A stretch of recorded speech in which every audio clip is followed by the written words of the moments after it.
Hello friends, Ram Ram. Welcome back to my blog. तो ये है मेरा नोट्स, जैसा कि आप लोगों ने देखा था, बट अभी मैंने इसको फाइल में कर दिया है।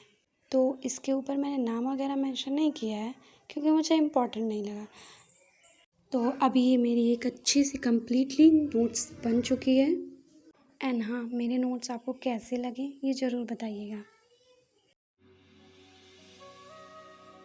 तो वैसे ज़्यादा पेजेस नहीं हैं, हो जाएगा, बट इम्पॉर्टेंट। और हाँ, आज मैं सिर्फ नोट्स ही नहीं दिखाऊंगी, कुछ और भी करूँगी। क्या बता रही। एक्चुअली मैं आज अपने इसी नोट से कुछ इंपॉर्टेंट पॉइंट्स पढ़ूंगी एंड आप लोग भी देखना साथ में।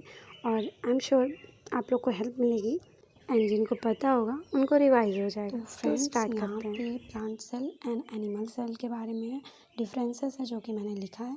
तो चलिए जानते हैं plant cell and animal cell में क्या डिफरेंसेस है। तो पहले हम प्लांट सेल के बारे में पढ़ते हैं। तो प्लांट सेल में क्या होता है, प्लांट सेल में सेल वॉल प्रेजेंट होता है बट एनिमल सेल में अब्सेंट होता है। ओके। एंड सेल मेम्ब्रेन जो होता है प्लांट सेल में प्रेजेंट होता है और एनिमल सेल में भी प्रेजेंट होता है। प्लांट और एनिमल सेल दोनों में प्रेजेंट होता है। एंड न्यूक्लियस है, न्यूक्लियस भी दोनों में प्रेजेंट होता है, plant cell and animal cell. Then ribosome है, राइबोसोम प्लांट सेल में प्रेजेंट होता है एंड एनिमल सेल में भी प्रेजेंट होता है, दोनों में।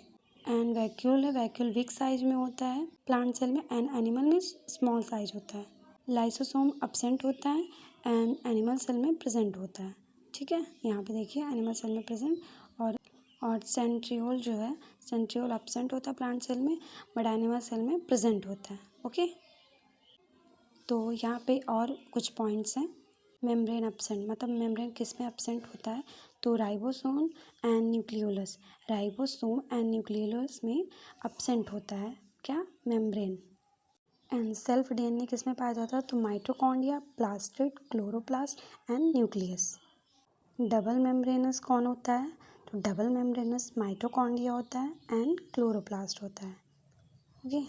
एंड यहाँ पे किचन ऑफ द सेल किसे कहते हैं, तो क्लोरोप्लास्ट को कहते हैं। क्लोरोप्लास्ट को क्या कहते हैं, kitchen of the cell. And एक चीज़ और, माइटोकॉन्ड्रिया को powerhouse of the cell कहते हैं। तो यहाँ पे इतना हो गया है।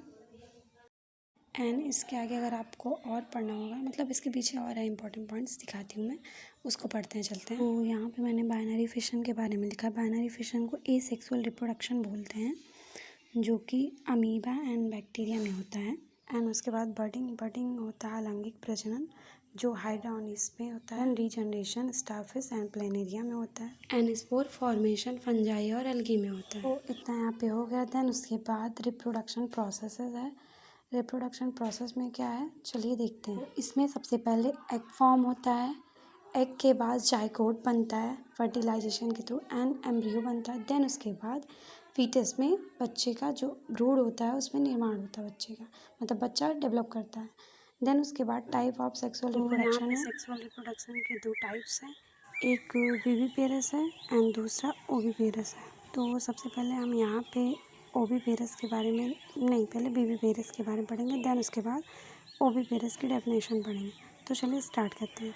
तो उसमें in viviparous organisms the young ones develop inside the mother's body and are born alive. तो इसका मतलब ये हुआ कि विविपेरस, इसको जरायुज बोलते हैं। एंड इसमें लिखा है कि डेवलप इनसाइड मतलब जब बच्चा माता के शरीर के अंदर विकसित करता है, एंड आर बॉर्न अलाइव और जीवित बच्चे को जब माता जन्म देती है तो उसको ही विविपेरस बोलते हैं, जरायुज बोलते हैं। ठीक है, तो इसके अंदर यही था। एंड इसके अंदर आते कौन है, तो इसके अंदर ह्यूमंस, काउ एंड डॉग आते हैं, जिनको हम विविपेरस बोलते हैं। उसके बाद ओविपेरस पे पढ़ते हैं। तो ओविपेरस में the female lays egg outside the body where fertilisation can occur internally और एक्सटर्नली। फीमेल्स अंडे देती है शरीर के बाहर एंड फर्टिलाइजेशन इसमें कौन सा होता है, इसमें फर्टिलाइजेशन इंटरनली और एक्सटर्नली होता है, कि बाह्य निषेचन और आंतरिक निषेचन होता है इसके अंदर। तो इन्हें क्या बोलते हैं, इन्हें ओविपेरस बोलते हैं। अंडप्रज, इसके अंदर बर्ड्स, रेप्टाइल्स, एम्फीबियंस आते हैं। रेप्टाइल्स जो रेंगने वाले जीव होते हैं, तो उनकी बात कर रहा है। तो अभी आज के लिए तो इतना ही पढ़ते हैं, एंड अगर इसके आगे और पढ़ना होगा तो मैं कंटिन्यू करूँगी। वैसे इसके आगे है कॉन्सेप्ट ऑफ ट्विंस, वो भी बहुत अच्छा मतलब टॉपिक है, पढ़ने में अच्छा लगेगा। एंड उसको थोड़ा अगर पढ़ना रहेगा तो मैं डिटेल में थोड़ा पढ़ाऊँगी, मतलब पढ़ूँगी भी, आप लोग भी समझिएगा। एंड अभी तो इसमें बहुत सारे हैं, और आज मैंने जो पढ़ा वो तो मैंने ऐसे जल्दी जल्दी में एक एक लाइन पढ़ दी। तो ये देखिए ये सब है मतलब। तो अभी इसको यहीं पे एंड करते हैं, एंड आई होप आपको ये वीडियो पसंद आई होगी एंड समझ में भी आई होगी। तो फ्रेंड्स अभी ये वीडियो मैं यहीं एंड करती हूँ। एंड अगर आप लोग को थोड़ा सा भी सही लगा होगा तो अच्छा लगा होगा तो प्लीज़ लाइक कीजिएगा एंड कमेंट कीजिएगा एंड सब्सक्राइब भी कीजिएगा। तो मिलते हैं नेक्स्ट ब्लॉग में, तब तक के लिए बाय बाय।